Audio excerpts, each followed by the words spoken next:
My neighbor has been mowing his lawn for 12 hours straight. I just figured out the horrifying reason why. It started at 4:43 a.m. The noise jolted me awake. It sounded like there was a giant truck revving its engine right there in our bedroom. Exhaust fumes wafted in through the open window. It was a bad way to start the day. It was even worse than when I saw the neighbor getting it down with his own sibling. Anyways, that's a story for another day. "What is that?"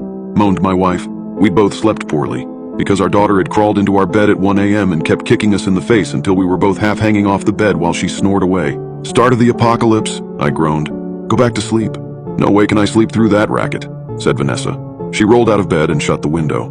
That helped a little, but it still sounded like war out there. She pulled the curtains back and looked through the window. "It's the fucking neighbor, mowing his lawn, before the sun is up. We need to have a heart-to-heart with him. Let him know that's not okay." Keegan, our daughter, woke up crying. "Guess that's that," I muttered, getting out of bed myself. "I'll go talk to him after some coffee." "Bring me some too," said Vanessa. "Papa, bring me some Smarties," said Keegan. No Smarties for breakfast. Banana or toast, but not Smarties." "Fine," huffed Keegan. "Toast, cut into shapes." I sighed. This was really the last thing I wanted to be doing at 4:45 on a Saturday morning. Making coffee and cutting toast into animal shapes instead of drooling in my sleep and dreaming of a gentler world. I went into the kitchen and started the coffee and toast and then looked out the living room window. Sure enough, there was Mr. Limsky mowing his damn lawn in his damn bathrobe, no less. That was another thing that I had no desire to do.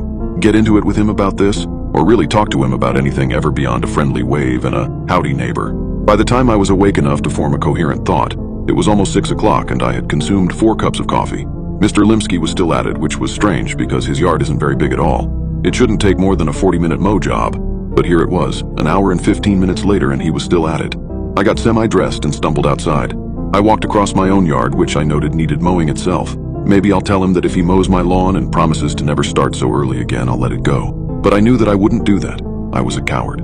As I got closer, I observed with some confusion that his lawn was already mowed. He was going over it a second time now. I walked up to our property line, denoted by the contrast between mowed and unmowed grass, and started waving my hands in the air, waiting for Mr. Limsky to notice me. He never did. He just stared straight ahead and kept pushing the mower. "Hey!" I shouted, but it was no good. I could barely hear myself, and so I knew that he wouldn't be able to hear me from across the lawn right behind the lawnmower. God damn it. I walked across his yard until I was right behind him. "Hey!" Nothing. I tapped on his shoulder. Nothing. He just kept pushing the lawnmower onward over the already mowed lawn. I didn't know what to do. "I'll catch him after he finishes, I guess. He's in the zone."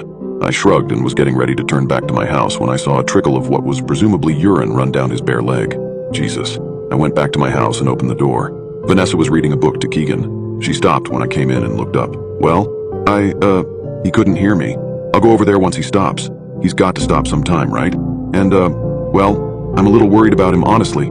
I saw him,